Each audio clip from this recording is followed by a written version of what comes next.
छठ के पारन के दिन हमारे मिथिलांचल में सामा चकेवा बनाया जाता है, जिसमें सामा चकेवा वृंदावन चुगला सतभैया पेटी पेटार आदि मिट्टी से बनाया जाता है। जो भी छठ के पारन के दिन नहीं बना पाता वो देव उठनी एकादशी के दिन बनाता है। और ये भाई बहन का त्योहार होता है, जिसमें बहन अपने भाई की आयु बढ़ाने के लिए, उसकी भविष्य की कामना के लिए सामा चकेवा बनाती हैं और रात्रि के समय खेलती हैं। ऐसा मान्यता है कि सामा भगवान श्री कृष्ण की पुत्री थी, जो कि प्रत्येक दिन वृंदावन के जंगल में खेलने जाया करती थी। एक दिन चुगला नाम का एक व्यक्ति श्री कृष्ण को झूठ बोल दिया कि आपकी बेटी कोई साधु से मिलने जाती है। इस पर भगवान श्री कृष्ण ने अपनी बेटी यानी सामा को श्राप दे देते हैं पक्षी बनने का। अब वो सामा रूपी पक्षी वृंदावन के जंगल में ही रहती थी। एक दिन सामा के भाई चकेवा को पता चला जो मेरी बहन को चुगला ने चुगलपन करके शाप दिलवा दिया, तो वो भी उसी दिन तपस्या में बैठ गया और भगवान को प्रसन्न किया। फिर भगवान ने वर मांगने को कहा तो वे अपनी बहन को वापस मांग लिया। इसलिए इस पर्व को भाई बहन के प्रेम और स्नेह के रूप में मनाया जाता है। हर एक बहन अपने भाई की दीर्घायु की कामना करती हैं। इस त्योहार का वर्णन स्कंद और पद्म पुराण में भी मिलता है। सामा चकेवा पर्व कार्तिक महीने में छठ पर्व के समापन के बाद आरंभ होता है और लगभग 7 से 10 दिनों तक चलता है। इस दौरान बहनें अपने भाइयों की लंबी उम्र और सुखमय जीवन की कामना करती हैं। इस पर्व में मिट्टी की सामा चकेवा चुगला और अन्य पक्षियों की प्रतिमा बनाकर पूजा की जाती है।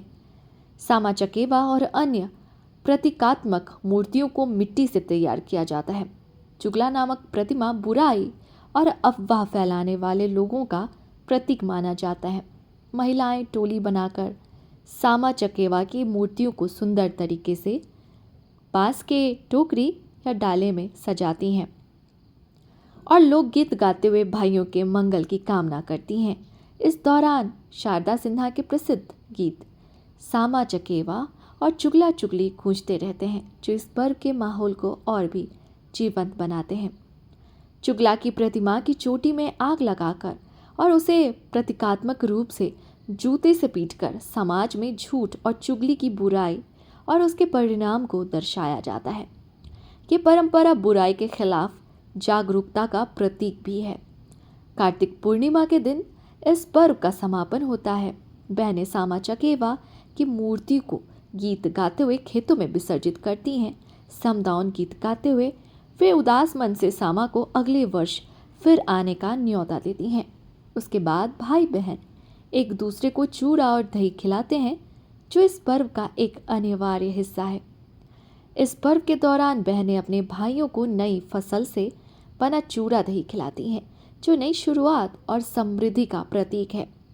वही सामा चकेवा पर्व के अंतिम दिन बहनें मिट्टी के हांडी नुमा पात्र में चूड़ा, मूढ़ी और मिठाई भरकर भाइयों को देती हैं। इसे 5 मुट्ठी देने का रिवाज है, जो भाई बहन के संबंध की मिठास और मजबूती का प्रतीक है। सामा चकेवा पर्व केवल भाई बहन के प्रेम और उनके बीच के रिश्ते की मिठास को नहीं दर्शाता, बल्कि समाज को ये सीख भी देता है कि झूठी अफवाह और चुगली से हमें बचना चाहिए। चुगली की प्रतिमा को जलाया जाना समाज को ये संदेश देता है कि बुराई और अफवाह फैलाने वाले को उनकी करनी सजा अनिवार्य रूप से मिलती है। धन्यवाद।